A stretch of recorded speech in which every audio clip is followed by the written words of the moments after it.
in American Religiosity, wrote about the American civil religion. And he examined the culture that we live in.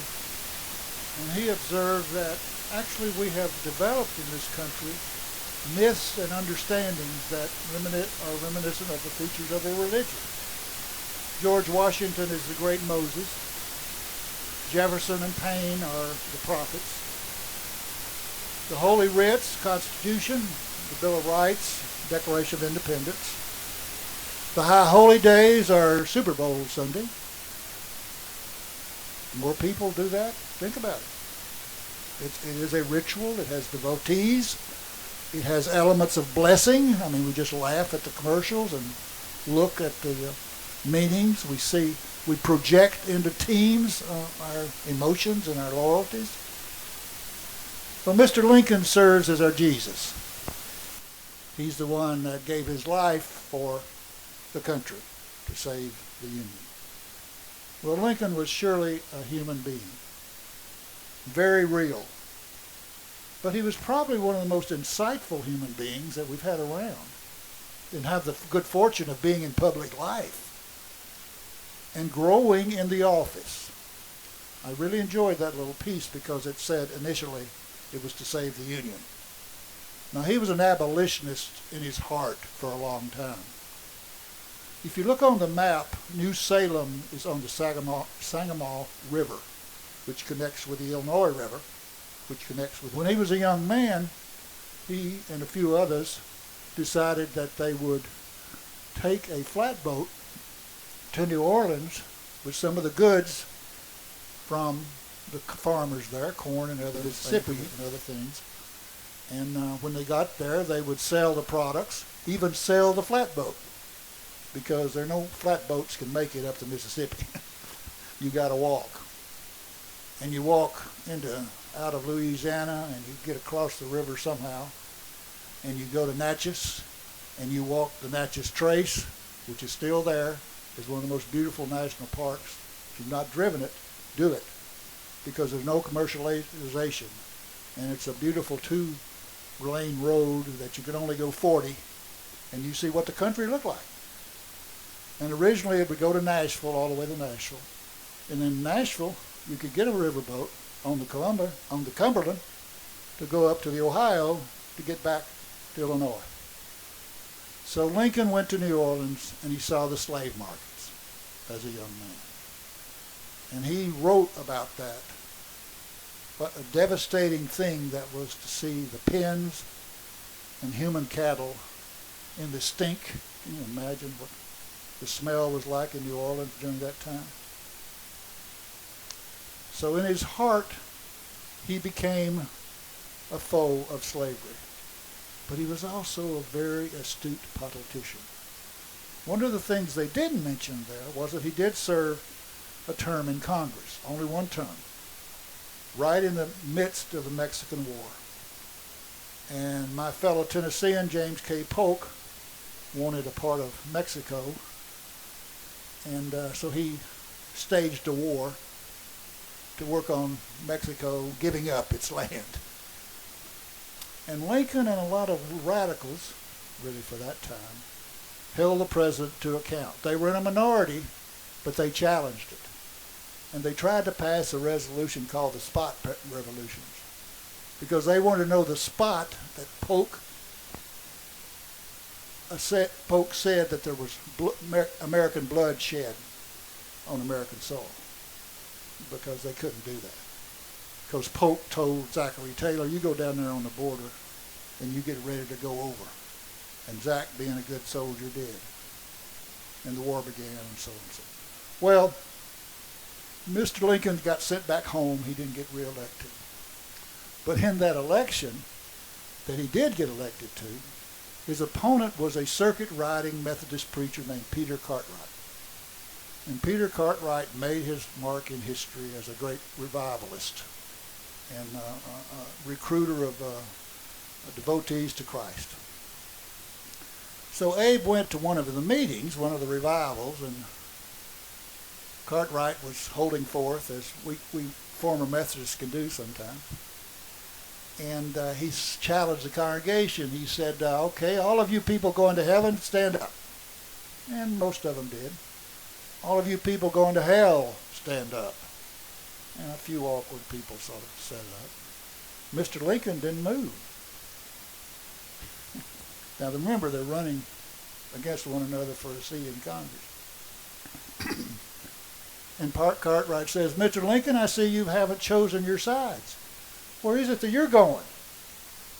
And he said, well, I've noticed that you've divided the goats from the sheep, and I'm not sure that I understand, but I'll tell you where I'm going. I'm going to Congress. And he did. Now, Carl Sandburg put that in his book about Lincoln. I don't know if it's real or not, but it's sort of fun. Well, what about his faith? What did he believe in? What did he think? What motivated him? What was his inspirations? Well, as we said, his dad was a tough nut. And he was the product of the South and the revivals of the Great Awakening in the 1800s, 1810, who were burning up the new country of Kentucky and Tennessee, Ohio, Illinois, Indiana, with these revivals that were really ecstasy. Thank you. It was a lot of energy and a lot of shaking. My mother tells the story that she went to a revival with her grandmother, Ma Annie, and it was in a Methodist church, and she was sitting, mother was like 6 or 7, sitting by her. And she said, Ma Annie got religion, and she jumped up and started shouting. And mother said, I didn't know what to do. So that's sort of the mood of that era. And Thomas Lincoln got caught up in that. And they were what was called separate Baptists. They were even more conservative than some of the others. And it was a lot of discipline, a lot of literalism, and a lot of preaching, of the sin and the degradation of the world. Well, Lincoln referred to the Bible a lot and knew the religious language of the time. And I've always contended that someone cannot really read and be a Lincoln scholar without having some familiarity with the Bible and the concepts of the Bible. And it's written of him, he frequently referred to God and had a deep knowledge of the Bible, often quoting it. Lincoln attended Protestant church services with his wife and children. One of his friends said, especially after the death of his young son Willie in 1862, Lincoln moved away from the early religious skepticism. But some argue he was neither a Christian believer nor a free thinker. Mark Knoll, the historian, said, Lincoln never joined a church, nor ever made a clear profession of the standard religious Christian beliefs. And a friend of his is quoted to say, he seldom communicated with anyone his views on religion, and he went on to suggest that these views were not orthodox. Quote, on the innate depravity of man, the character and the office of the great head of the church, the atonement, the infallibility of the written revelation, the performance of miracles, and the nature and design of the punishments, and many other subjects, he held opinions utterly at variance with what was usually taught in the church. So he was a free thinker, and he understood what judgment was about, though, in the life of the world. And I think he may have been described as a deist, whatever that means, the clockmaker God, the power in the universe sort of sets things in motion, creation moves out, and it just makes its progress and changes. That's really what process theology is about. It evolves and becomes bigger and more powerful concept as it moves through history and life. And all of this stuff is metaphysical speculation. We don't know. But people do feel emotional attachments to ideas and impressions and stories. But one of his teachers said in 1874, after he had long been dead, that he wrote a manuscript that he destroyed, or some of his friends destroyed, where he promoted universal salvation, which is our legacy. the second part of our name as Unitarian Universalists, was about the character of God. That God loved folks and was not going to condemn anyone to hell. There would be a universal salvation. And this is preciously, and this fellow, the teacher who knew him, had this quote about it. And this is what the old Universalists used to say too, but Lincoln wrote it in his manuscript. As in Adam, all died, even so in Christ shall all be made alive. At least early on, Lincoln was probably a Universalist who believed in the eventual salvation of all people. Now we're here today a long time removed from that life. But if we want to use some of the elements of the myths that inspire us and challenge us, we can look at Lincoln as a martyr, as someone who pushed people through his armies, through his strong right arm, Ulysses S. Grant, to subject the slave promoters to defeat and set a new course for what we would be in this country, to be a more perfect union, to be a community and a people who lift up those who we once held in bondage.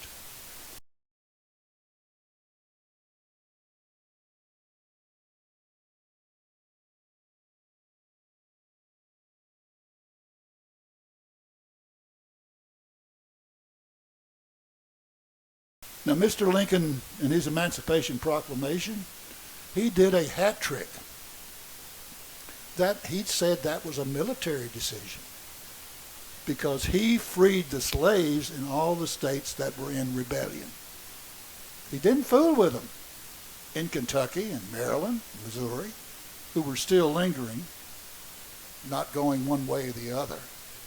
It would take his martyrdom and the Reconstruction Republicans to pass the 13th, the 14th, the 15th Amendment, which fulfill the debt that the Constitution owed, that lifted the blacks from 3/5 a person with no rights to a full-fledged person with rights, men. So the old Methodist John Wesley used to say when he brought his preachers together for the annual conferences, are you going on to perfection? Because he believed in holiness. He believed that a person's actions and his beliefs would bless his life and he would express and live a holy life. So if we look at America, we started out as a rebellion to make sure the rich people could keep their money. Because Britain wanted the rich people's money. And we conned a lot of good people with words of liberty and freedom. And it's taken us all these years to fulfill that ideal. And we're still working on it. We're still going on to perfection as a country. And we're facing a good year, boys and girls. 2024 is going to be gut check time, as we say in Tennessee, to see if we continue our aspirations for a more perfect union, a more equitable life, a country that respects the rights and dignity of all of us and assures justice that way. We're a long way from it, but we've come a long way. And Mr. Lincoln was the pathfinder. He was the one that taught us that we're better than we act. We're better than we think we are, and laid down the challenge. And sure enough, they killed him.